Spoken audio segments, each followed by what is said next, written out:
Dr. Jensen, thank you so much for taking the time to visit with me. This is an extremely important conversation. It's so important to me because I don't think that we view this topic as foundational, and in my opinion, it is the most foundational thing that we can discuss. And so, if you don't care, you can give us that little brief introduction to who you are and how in the world EMFs came on your radar. Okay. My name's Beverly Jensen. I have been in the public health arena for 30 years, and since 2003, was among the first on the internet with a health website that was Women's Medicine Bowl. And, um, my experience with radioactivity it began as you know, young kid. My dad was actually developing satellite communication systems, communication technology for the U.S. Army Signal Corps in Okinawa. And everybody else rotated off the island, but we stayed all through the 60s. And the tools in his workshop weren't the usual hammers and saws and such. It was the oscilloscope and Geiger counter. He was measuring radiation. And every time I wanted to visit in the workroom, I would get the lecture. If the device sends radio signals and receives radio signals, it's dangerous. And turn it off, stay back. And this has become one of my two primary statements for this campaign to create awareness among the parents is number one that we're electrical beings. I mean, everything in our body is directed by electrical impulses from the heart and the brain. And so these frequencies from this technology is definitely, irrefutably, could not be not affecting us because we're electrical beings. And then, secondly, is that if the device sends radio signals and receives radio signals, it's radioactive, that's radiation, and it's dangerous. If we understood that, we would never, ever put the phone to our head. We wouldn't be carrying it in our pockets. Where it is affecting fertility for men and for women. Um, I have a goal to create a wall of pictures of butts, of butts with pockets and with get cameras, phones in their pockets, because it is just ubiquitous. It's everywhere. Everybody's doing that, and it is so harmful, especially for women. Um, anyway, that's how that was the beginning of my awareness of this field. And then fast forward 30 years, I bought my 19-year-old in 1999, the family's first cell phone. And I bought it for her because she was commuting 1 hour on the Washington, D.C. Beltway to go to college. And I wanted her to have some way to communicate. And I gave her the lecture. Don't put this against your head when you're talking. Use speakerphone. Don't wear it on your body. Keep it away from you, and keep conversations short. So I remembered that in 1999. Did not. I did not remember it 20 years later when I'm sitting 6 feet from a router, 10 hours a day, 6 days a week for 3 months. I mean, then this was in Mexico, where the routers are a fraction of the power that we have in the United States. And still, I became sensitive to it. And so, since 2019 now, uh, my life has been, uh, and my objective in my work has been to create awareness among other people because it's not understood. I mean, when I bring it up in any circle I'm in, kind of people are sort of amazed, scratch their heads. Yes, it's so we're it's a real issue, social It is problem. absolutely. Well, it's abstract. It's something that you can't really see, and it has this implications that take some time and exposure. And so, for me, I got into this world, and the whole reason that I even have a podcast is because in 2019, my little boy was diagnosed with stage 4 cancer. And so, as I went down the rabbit trail of trying to understand, what was cancer, what was the diet, what was the things that I could do, right? And so when we started on, had all the anti-cancer diets. I was looking at that and thought that, it was glyphosate and red 40. This is what the problem is, right? It was all of these processed foods. That's the problem. And so as I kept going and kept going, I ran across Dr. Jack Cruz, and he lays out a completely different paradigm. And so I have been spending the last few years trying to understand, Jack's work. I want to tie that back into you because you've been doing this a long time, in comparison to a lot of other people, and have a very unique perspective in it. So it's it's my understanding that it's not really even new either, right? Like none of this is Yeah. actually new. So when we start talking about, St. Georgie is given, proteins have these semiconductor structures. They're electromagnetic. Then you have Robert Becker with the sanguine antenna, and then going through all of his work, cross currents, body electric. You have Andrew Marino's going somewhere. Like it's all laid out in how it was even suppressed that there are deleterious effects to technology on the human body. So what do you think the largest misconception about the history of EMFs is?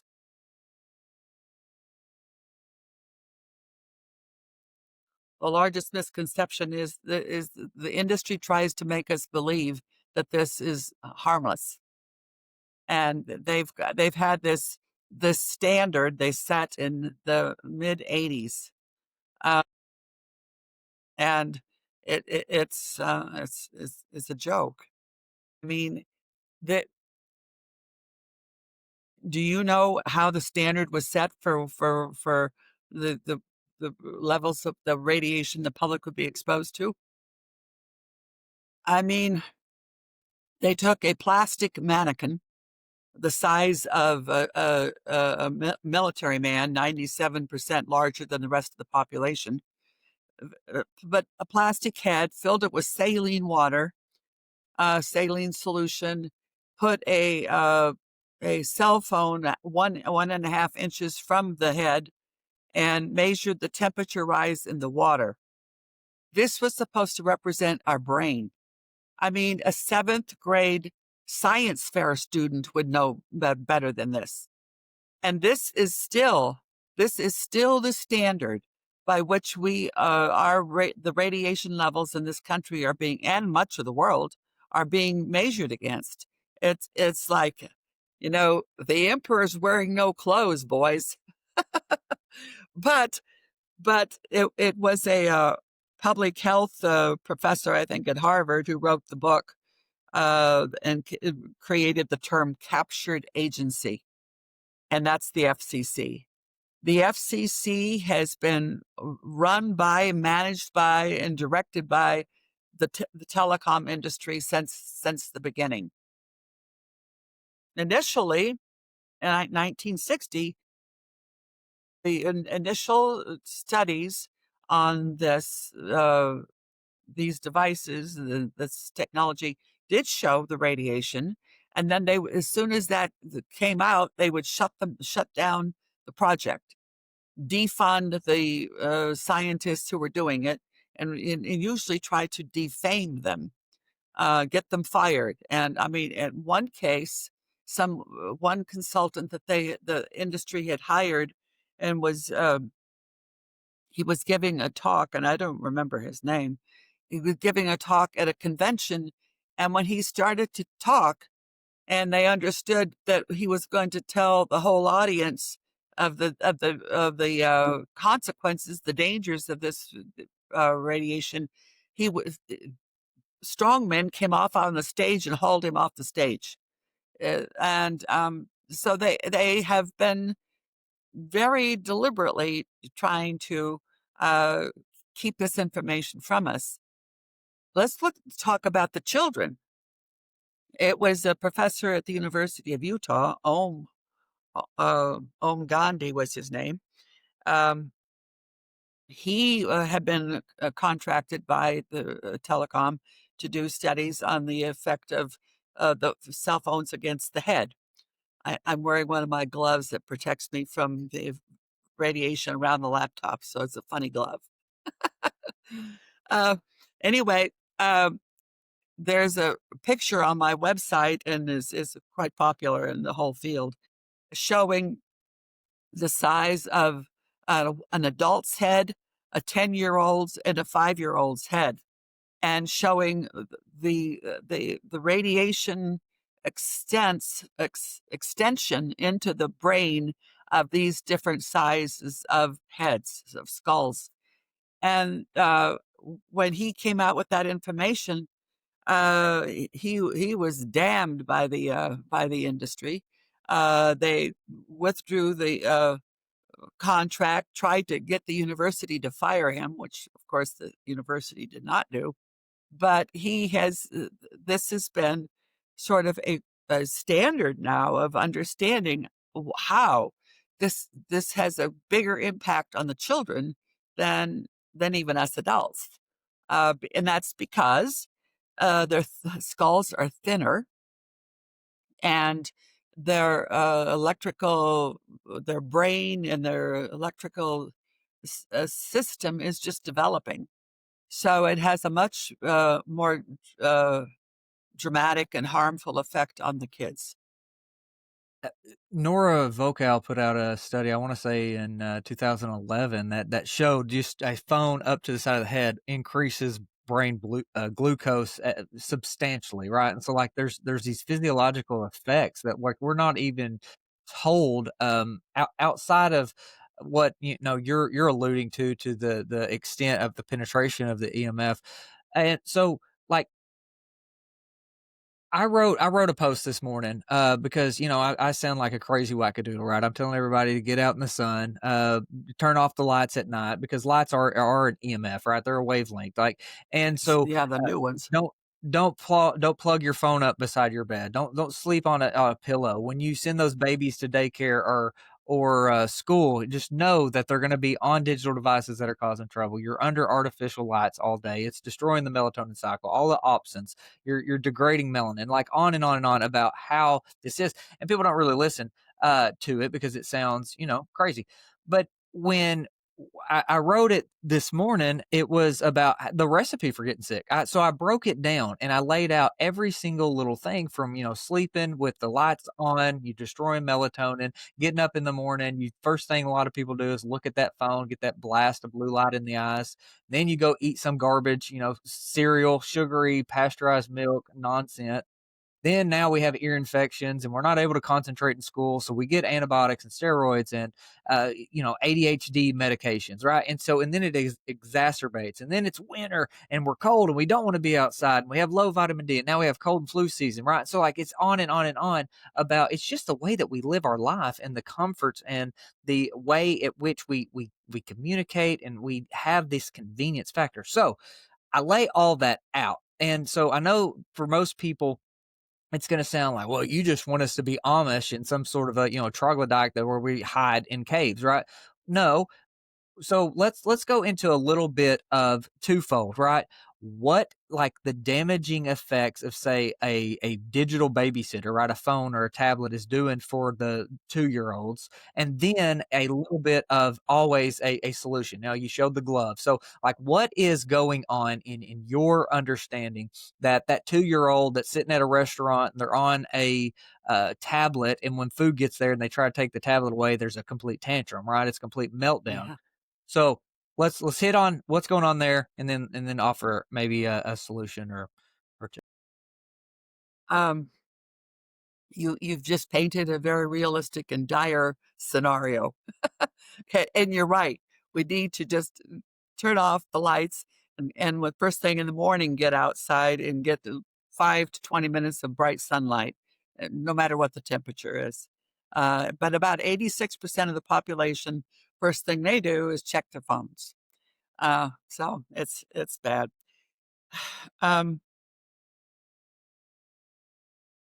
so where do you want me to start? Maybe, well, kind of where your field of study is on whatever layer that is. If the kid that is on the tablet in the restaurant, if you want to go physiologically, like that's liberating vitamin A Okay. and destroying opsins and blah blah blah, that then go down that route, or just whatever is the damaging effect of that kid being digitally babysit. Okay, let's just start with the American Pediatric Association. They have been petitioning the regulators uh, for many years, for at least 15 years, to pay more attention to the effects of this technology on the children. And they advise that there's no screen time the first 2 years. And I'm going to back up a bit. The research on the effects, the Kaiser Permanente in the Oakland area has done a whole lot of research on the effects on pregnancy, on the fetus during pregnancy, the effects of the radiation. And it's in the last trimester and the first weeks of life are the most critical times to keep all cellular devices away from the baby. And what happens? And so the pediatricians no screens the first 2 years, and ages 3 to 5, maybe an hour a day, but sitting with an adult who relates the information to the child and participates in a conversation about it.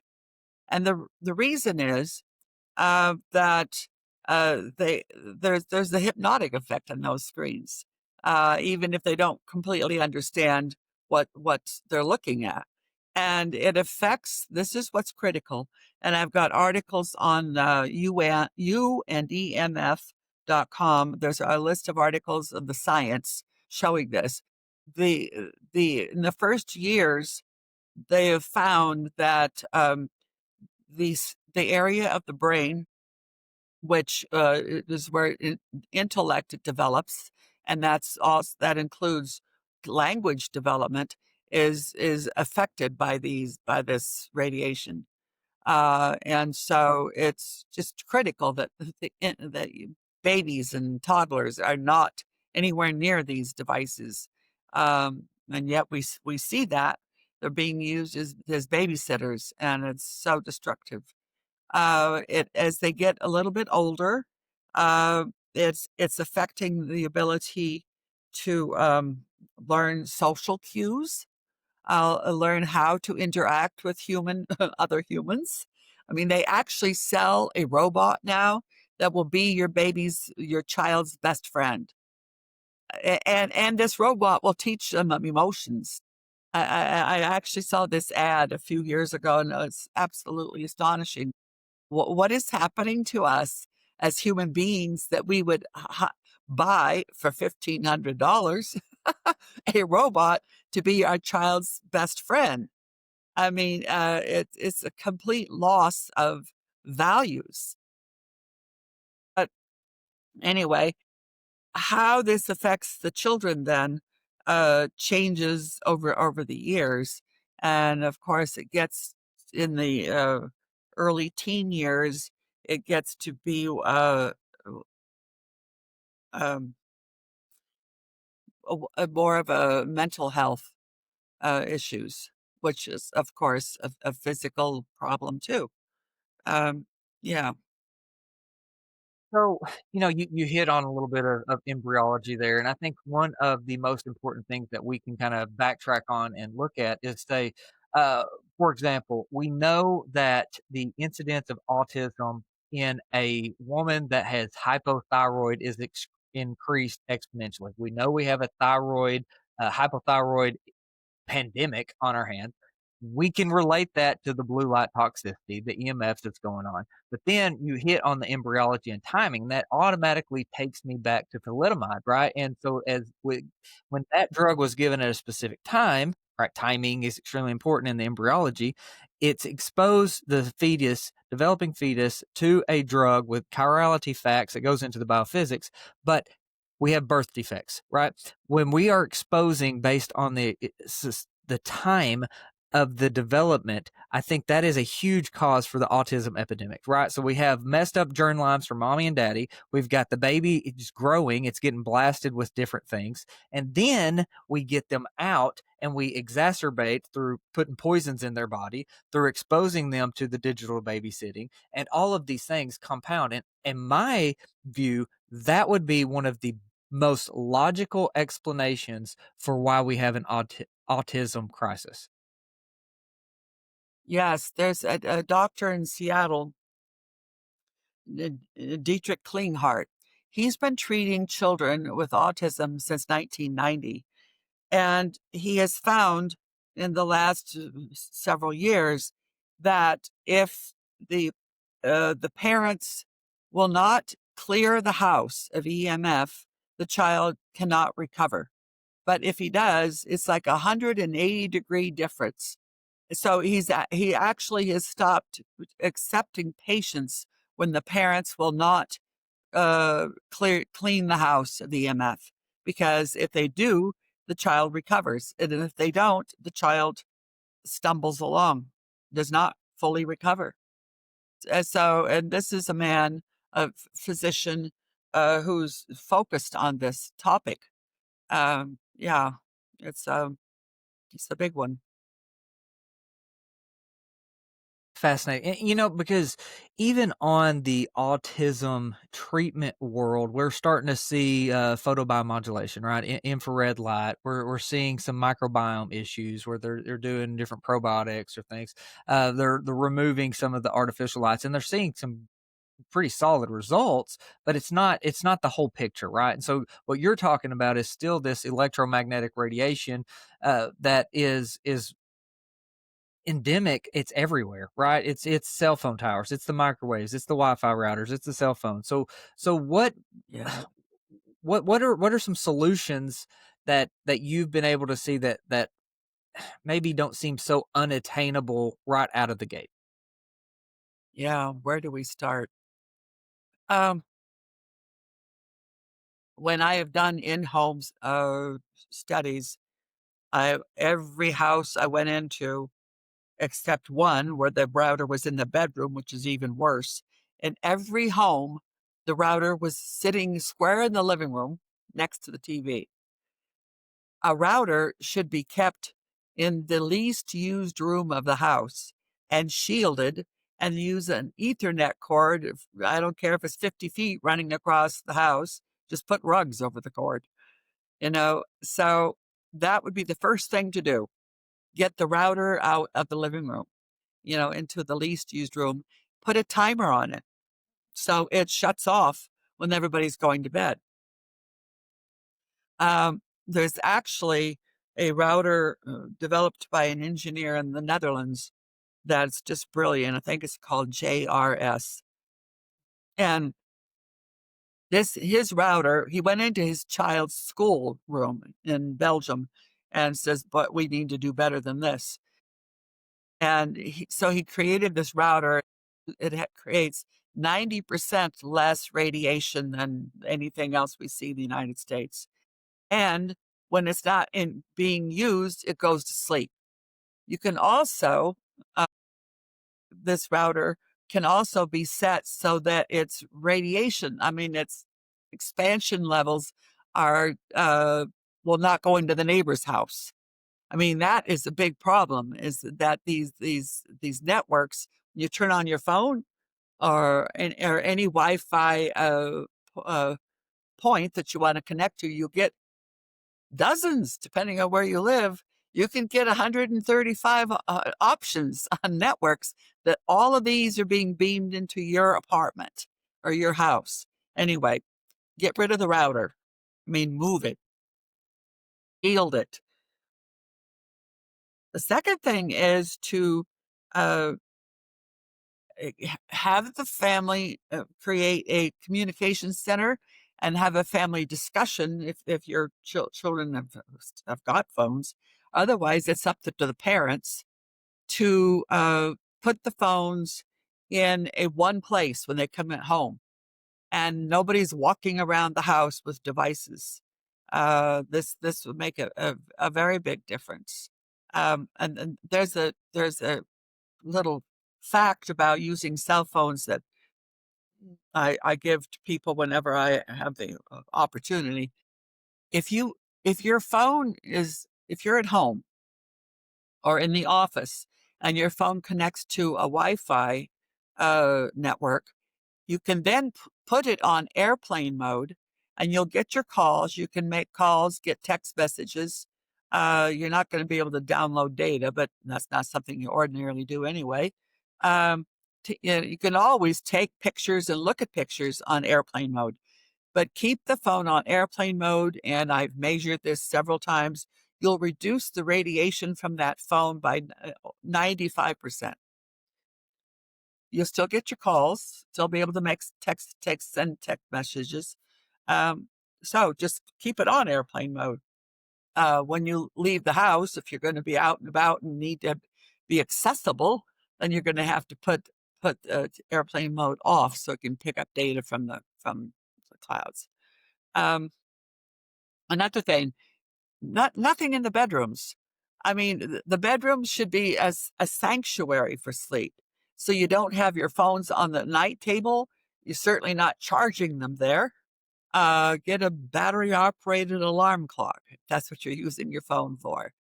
But and smart TVs in the bedroom. I've gone into rooms where there was no significant radiation any place in the room, but right in front of the TV, even when it was off. I mean, you have to unplug it to uh, to disperse this. But keep the bedrooms as a sanctuary with no devices in there. And this is if you start doing setting these boundaries, and when the kids are young, this is much easier to get a hold on this. But if the children are already older, then you have to have family conferences and set some rules. The good thing is, when you start doing this for your children, you're also protecting yourself and the whole family. So it's a win-win for everybody, but it's critical for the children. It's critical. On my page, in the website, both at Women's Medicine Bowl and you and EMF, I've got pages there with a list of things to go through to protect yourself. And I think the removing the router is, and shielding it is at the top of the page. Of course, if you've got a smart meter, uh, um, that's already been installed, if you can, get it removed or otherwise put a shield over it. Everything you buy, if anything on the packaging it shows a Wi-Fi signals, it means it's got a chip in it, and it's if you take that home, it's going to be sending signals to your smart meter if you've got one, and I think by now most people do. And that just creates a whole household environment of EMF flying around. My son-in-law bought some used air filter, I think it was. He took the machine apart to remove the chip.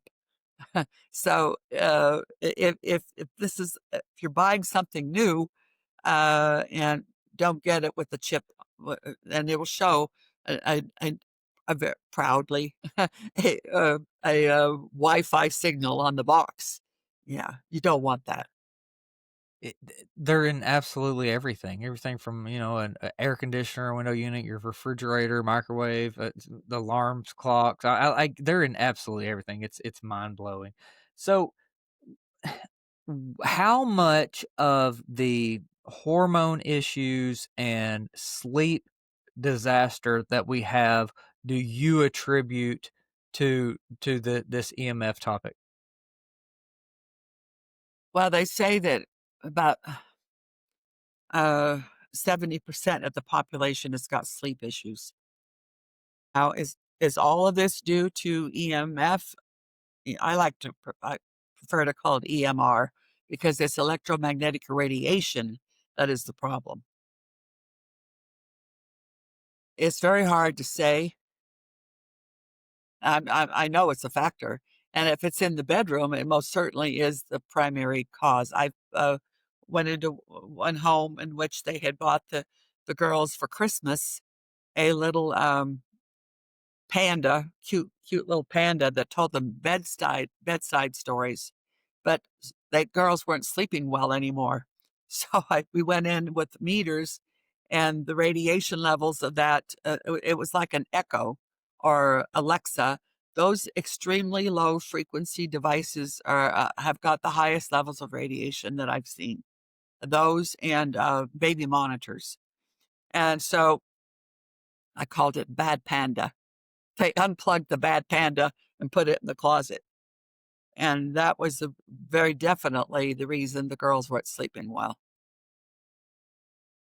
But as you referred to earlier, we need to detoxify the body.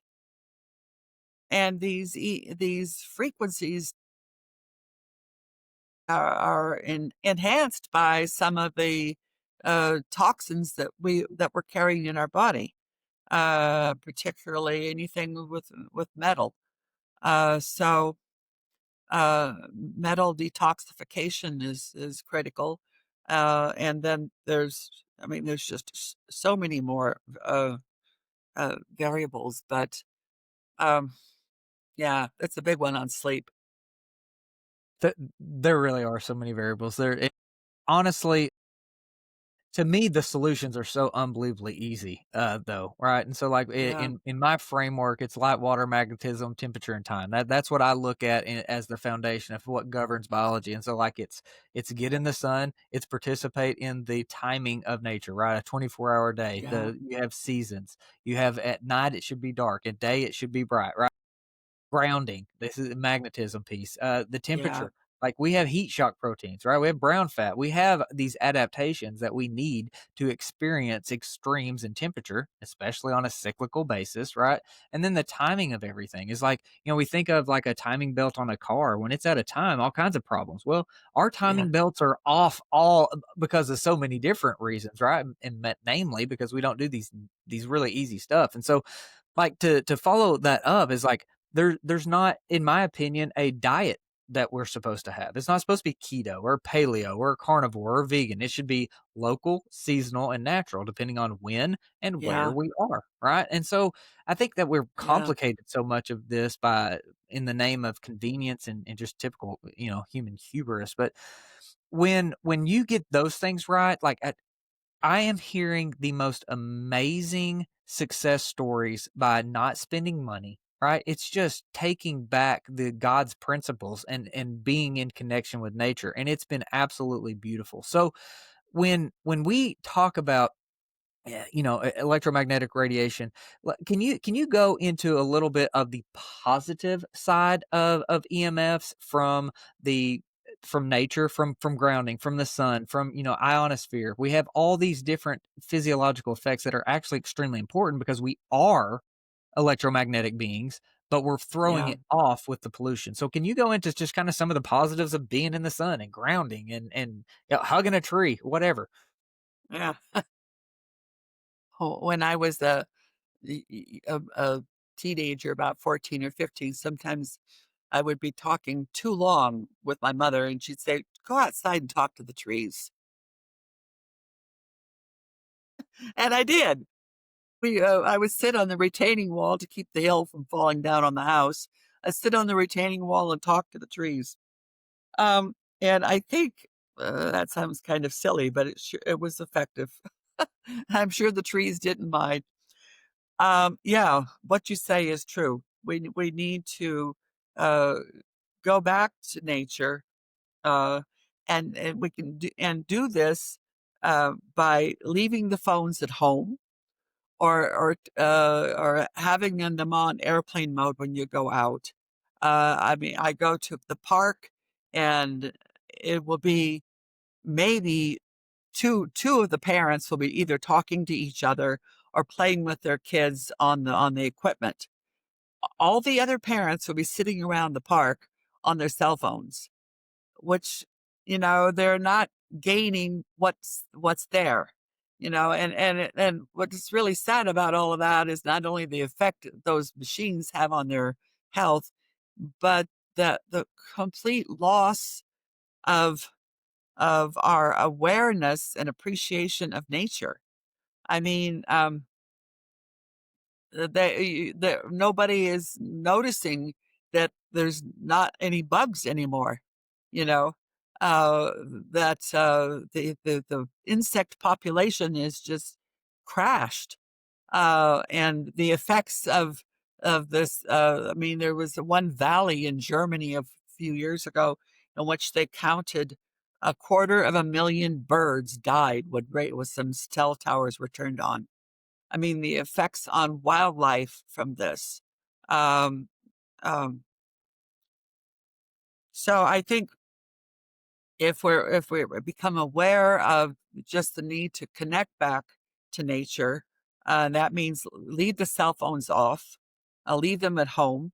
Until 10 years, 15 years ago at the most, it was routine that people left a message and you called back at your convenience. You know, Not I now. think children are growing up thinking that it's normal to be available on call all the time. It's not. And it's not good for our physical health or our mental health. Um, when I go on airplane flights, I've since found some ways to manage this, but there were some flights in the last 2 years in which afterwards I would have to uh, s- go spread eagle out onto the grass in this little oasis area of North Seattle that I go to, a family home. But yeah, for grounding, just to sort of detoxify from the effects of the airports and airplanes are among the worst areas for this radiation levels. Yeah, and I'm sitting right between Little Rock Air Force Base and then Clinton, Airport, right here in Little Rock. So, like, we're getting, like, super blasted, and that's why, we try to take as many trips away, as possible. But y you Ha- Have you got a meter? Oh, yeah, You got an RF meter? yeah, yeah. Yeah, So we're getting you measure Oh, what's yeah. going on in your home?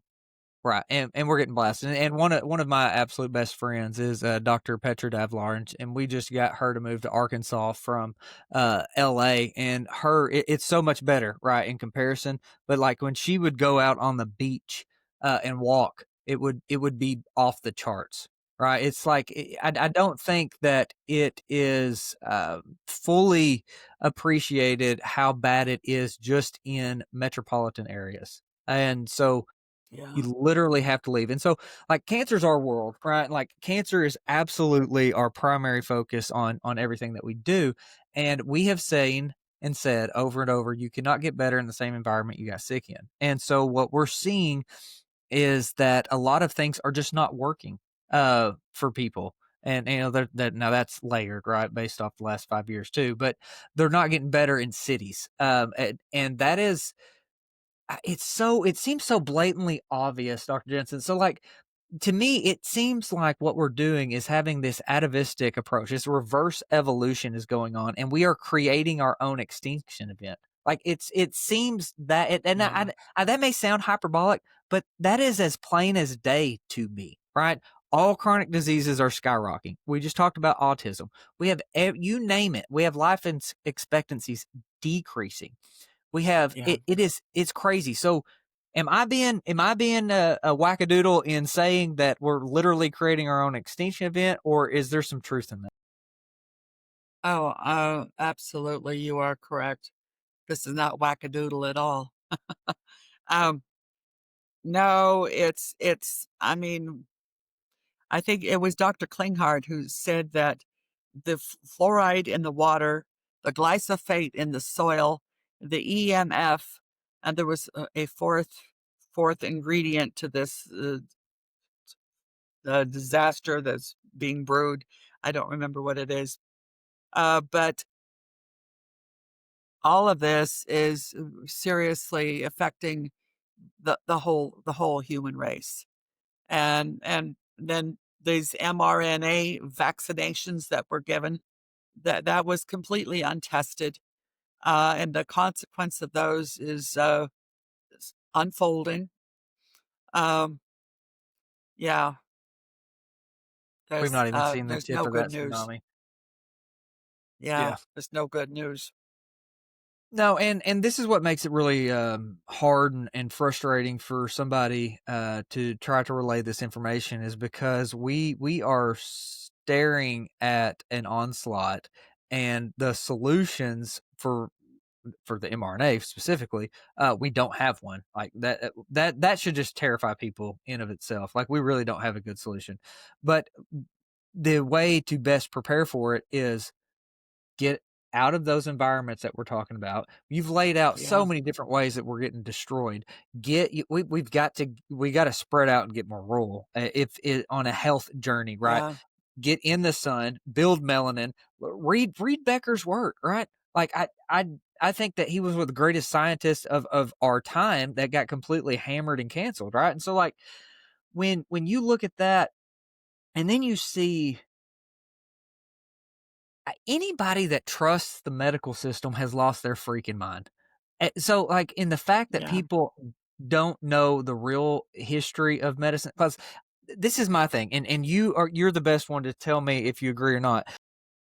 If you do not understand the history of science, you cannot understand science. Okay, and most people have no idea of the science, right? For example, people don't understand what happened even with the polio vaccine. They don't understand that Jonas Salk's polio vaccine was contaminated with simian virus 40, SV40. They don't even know the whole history of that. They don't know who Bernice Eddy even was, right? Or the fact that this is the most oncogenic virus known to man and is, ready for it, strengthened with electromagnetic radiation, right? Because that was the solution they tried to do. They got a LINAC particle accelerator and tried to destroy it. But what they found was they made a super virus that caused turbo cancer. So, like, this history is right there and it's easily verifiable. It's been suppressed and hidden. But if we don't wake up, like, it's literally an extinction event. It literally is. yeah, yeah, it is. I mean, I grew up in a family where my parents in the 30s and 40s before they had me, uh, their doctor was chiropractors. And, um, and this was back when the AMA just damned that profession, saying they were quacks, blah, blah, blah. And, I mean, it wasn't until what, maybe the 80s that the chiropractors started getting the respect that they deserved. But, um, there's a little bit of history of medicine in America. In the 1800s, there was a book, a first aid book on how to use homeopathic medicines, and it was a bestseller in the country in 1820s. And when people were moving west, the moms took that book and a kit of homeopathic remedies, and that's how they took care of their children. Uh, Interestingly, after I learned about homeopathy, I did the same thing. I took the kit and the book, and I moved to Egypt with my three little girls, and they never saw a pediatrician again. Um, but so the homeopathic medicine was very popular in the early 1800s in the United States. The AMA was created 2 years after the, National Association of Homeopathic Physicians was created. The medical society that we'll call them the chemists, created their medical association because of the homeopaths. So the homeopathic medicine continued to be very popular. I think there were 100 homeopathic hospitals in the United States. Most of them were on the eastern seaboard in the northeast part of the country. That's where the biggest populations were too, through the 1800s. So all of this changed with the was it Flecker or Flexner. Fletcher report? Flexner report. Yep. Fletcher report of 1910. It was funded by the Rockefellers, and and it pretty much uh, damned homeopathic medicine and brought the chemists forward. Interestingly, the Rockefellers themselves lived to be way up into the 90s and only used homeopathic medicine. Some irony there. Yeah. But that Fletcher report pretty much put the kibosh on homeopathic remedies as being popular and well known in the United States. And I think right now we have 4 homeopathic hospitals in the U.S., whereas before we had 150 years ago. So, and it's interesting as I visit the U.S. Um, annually, and every year I see talking about the food supply. Every year I see more and more processed, prepared foods in the grocery stores. I mean, even if it's fresh vegetables, they're now wrapping it up in plastic. And it's very noticeable when you just visit the country for a short period once a year how this has changed, and you see how the physical condition of the population is changing. Um, None of it's good news. No, it's really not. But I think that's why uh, we're actually at a really good time, a time of being optimistic, is because we have so many people that are sick and hurting. I feel like we have more that are willing to entertain this conversation than we've had in a long time. So I, I- That's I'm still true. optimistic. Yes, it's a good thing that you're doing this because on the parenting and EMF side, there's some very good developments in just the last 6 months. I think it was last spring, 2 moms from the UK on Instagram, of course, they decided they were going to uh, create a group to save childhood. And within 2 months, they had 60,000 women join them because they want to get the phones and the tablets and all the screens away from the kids so they can really experience and enjoy and be healthy in childhood. So that was excellent. And there's another group, a Facebook group called Wait Until Eighth. That's eighth grade. And there's the last figure I heard on that group was 100,000 parents have joined. And I mean, together the parents and I think it's more important to talk to the parents of your kids' friends and have an agreement that we're not going to have the children playing on screens when they come over. Not coming over to play video games. You're going to come over and shoot some hoops in the driveway, or do some action outside, some play. Um, so parents are beginning to see the effects of the technology, and it all blends together, but uh, they'll start to change things. I hope So so. Yeah, you're yeah, the irony of using technology to save us from technology, right? Like that's I know. it's hilarious. But it's what we do, and there's definitely benefits, right? It's just we need to have that black box warning too, right? And understand the Yes. consequences of doing it. Yeah. So, um For I don't know if you're familiar, Daylight Computer is a new Yes, tablet I device. see that. Yeah. Did you get one? Oh, yeah, I have. We're actually the only retailer in the world, the first and only at this point. Anjan Kata, the founder, and then Tristan Scott, they're dear friends of mine, and I'm such a big believer in it because, like we just alluded to, there are benefits of technology. Like what there's no doubt about it. There's learning ways, there's access, there's the videos, there's just different things that we absolutely can utilize. And I don't want to be, too extreme on that. But there's a better way of doing it, right? We can mitigate the blue light. We can turn off the EMF. Yeah. We can turn off the Bluetooth, the Wi-Fi. I think there's so many different layers that's worth a class of itself. But like with that daylight computer, when my kids use it for homeschool, they're out in the sun and like you can see everything on the screen, either in the bright sun, whereas if you were on the phone or whatever, you couldn't see. And so like there's a huge benefits of being able to kind of get the best of both worlds with some of this technology. There's blue blocking glasses, there's red or blue light filters for the laptops and the phones, and like uh there's so much. And you know what makes these conversations so challenging? And I've seen you it hit you a couple times too. There is so much to this. And there are so many interconnected, what I refer to as like this lattice work of mental models to be able to understand, to have a foundation, to have a cogent Yeah. conversation of these deep topics. It gets overwhelming. Like you don't know what you should go down or what you should just hold off and what. And so what would you recommend as we wrap up?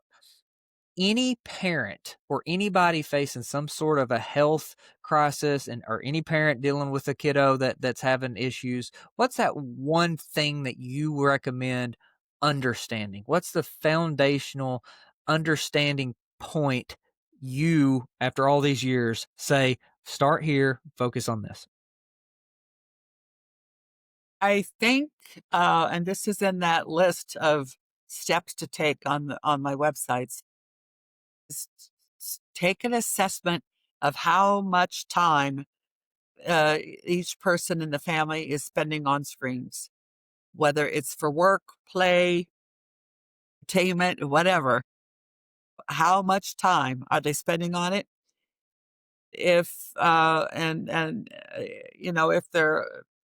if they're, I think probably under 12, you might be able to dictate what's going to happen, but otherwise you're going to have to discuss it and reduce this uh, because it affects everything. There was a story recently in the news about I think he was about 10 years old.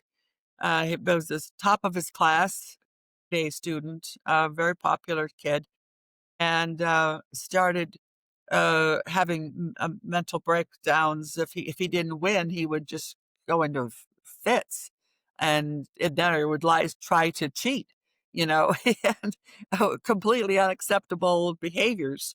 Um, and it got to the point where his friends were scattering, and so the parents took the child to a psychologist. This is an enlightened psychologist because I find MDs are not even aware of the effects of radiation.